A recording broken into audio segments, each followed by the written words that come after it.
Dear student, आज हम radio प्रदूषण जिसे कि रेडियो एक्टिव पॉल्यूशन भी कहते हैं समझने की कोशिश करते हैं। इसके लिए हमने 6 बिंदु रखे हैं। पहला बिंदु है परिभाषा, दूसरा रेडियोधर्मी प्रदूषण के स्रोत, तीसरा है रेडियोधर्मी पदार्थों के प्रकार, चौथा है स्वास्थ्य और पर्यावरणीय प्रभाव, पांचवा सामान्य और नियंत्रण जिसे हम मिटिगेशन एंड कंट्रोल कहते हैं, और छठवा है निष्कर्ष। तो आगे की स्लाइड में इसको विस्तार पूर्वक समझने की कोशिश करते हैं।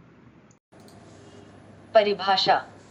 रेडियोधर्मी प्रदूषण, जिसे परमाणु प्रदूषण के रूप में भी जाना जाता है, पर्यावरण में रेडियोधर्मी पदार्थों की उपस्थिति को संदर्भित करता है जो आयनकारी विकिरण उत्सर्जित करते हैं। ये पदार्थ परमाणु ऊर्जा संयंत्रों, औद्योगिक प्रक्रियाओं, चिकित्सा अनुप्रयोगों और परमाणु दुर्घटनाओं से उत्पन्न हो सकते हैं और कोशिकाओं और आनुवंशिक सामग्री को नुकसान पहुंचाने की उनकी क्षमता के कारण वे मानव स्वास्थ्य और पर्यावरण के लिए महत्वपूर्ण जोखिम पैदा करते हैं। डियर स्टूडेंट, इस पीरियोडिक टेबल को तो आप भलीभांति जानते होंगे। स्कूल के दिनों में भी आपने इसे पढ़ा होगा और आपने इस पीरियोडिक टेबल जिसको कि हम आवर्त सारणी कहते हैं, इसका विशेष अध्ययन किया होगा।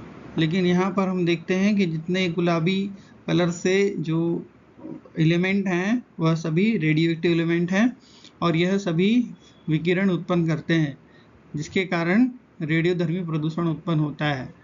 तो हम आगे की स्लाइड में देखेंगे इनके विभिन्न और पहलुओं को। रेडियोधर्मी प्रदूषण के स्रोत। परमाणु ऊर्जा संयंत्र। परमाणु ऊर्जा संयंत्रों का संचालन और रखरखाव रेडियोधर्मी पदार्थों को पर्यावरण में छोड़ सकता है, मुख्य रूप से रेडियोधर्मी गैसों और तरल अपशिष्ट को छोड़ने के माध्यम से। परमाणु दुर्घटनाएं, चेरनोबिल आपदा 1986 और फुकुशिमा दाइची आपदा 2011 जैसी दुर्घटनाओं ने वायुमंडल और जल निकायों में बड़ी मात्रा में रेडियोधर्मी सामग्री छोड़ी है, जिससे व्यापक प्रदूषण हुआ है। खनन और प्रसंस्करण। यूरेनियम जैसे रेडियोधर्मी खनिजों का खनन और प्रसंस्करण रेडियोधर्मी धूल और अपशिष्ट जल को पर्यावरण में छोड़ सकता है। चिकित्सा अनुप्रयोग। चिकित्सा प्रक्रियाएं जिनमें रेडियोधर्मी सामग्री शामिल होती है, जैसे कि परमाणु चिकित्सा और रेडियोथेरेपी, रेडियोधर्मी कचरे को छोड़ सकती हैं। औद्योगिक प्रक्रियाएं। कुछ औद्योगिक प्रक्रियाएं, जैसे कि कुछ धातुओं का उत्पादन, उपोत्पाद के रूप में रेडियोधर्मी अपशिष्ट उत्पन्न कर सकती हैं। रेडियोधर्मी पदार्थों के प्रकार। अल्फा उत्सर्जक अल्फा कणों का उत्सर्जन करते हैं, जो अपेक्षाकृत बड़े होते हैं और कागज की शीट या त्वचा की बाहरी परत द्वारा अवरुद्ध किए जा सकते हैं। हालांकि यदि अल्फा उत्सर्जक सामग्री को सांस के साथ अंदर लिया जाता है या निगला जाता है, तो वे अत्यधिक खतरनाक हो सकते हैं। बीटा उत्सर्जक बीटा कणों का उत्सर्जन करते हैं, जो अल्फा कणों की तुलना में अधिक भेदनशील पेनिट्रेटिंग होते हैं, लेकिन प्लास्टिक या कांच जैसी सामग्रियों द्वारा रोका जा सकता है। गामा उत्सर्जक गामा किरणों का उत्सर्जन करते हैं, जो अत्यधिक भेदनशील होती हैं और उनके प्रभाव को रोकने के लिए मोटी ढाल, उदाहरण के लिए सीसा या कंक्रीट, की आवश्यकता होती है। स्वास्थ्य और पर्यावरणीय प्रभाव। स्वास्थ्य पर प्रभाव। रेडियोधर्मी प्रदूषकों से आयनीकृत विकिरण के संपर्क में आने से कोशिकाओं, डीएनए और आनुवंशिक सामग्री को नुकसान हो सकता है, जिससे कैंसर, जन्म दोष और अन्य स्वास्थ्य समस्याओं का खतरा बढ़ जाता है। पर्यावरण प्रदूषण। रेडियोधर्मी प्रदूषक मिट्टी, जल निकायों और खाद्य श्रृंखला को दूषित कर सकते हैं, जिससे पौधों, जानवरों और पारिस्थितिक तंत्र प्रभावित हो सकते हैं। दीर्घकालिक प्रभाव।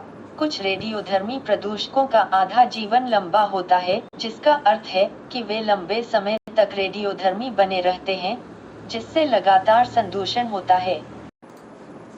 शमन और नियंत्रण। विनियम और निगरानी। सरकारें और अंतर्राष्ट्रीय संगठन रेडियोधर्मी सामग्रियों के उपयोग, भंडारण और निपटान को नियंत्रित करने के लिए नियम स्थापित करते हैं।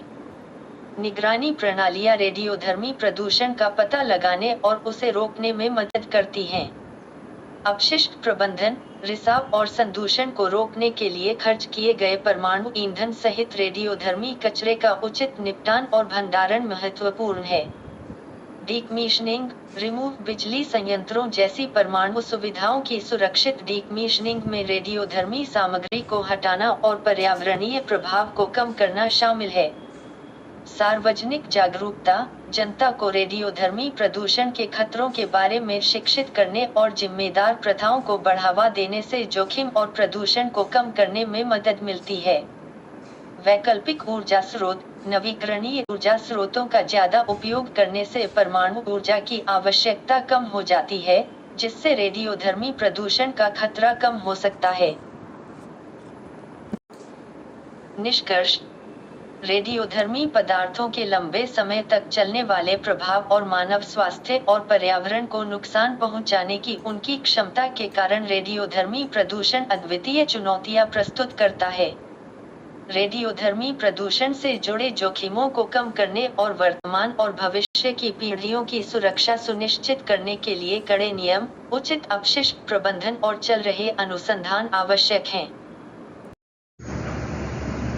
Please like, share and comment and press the bell icon for latest video.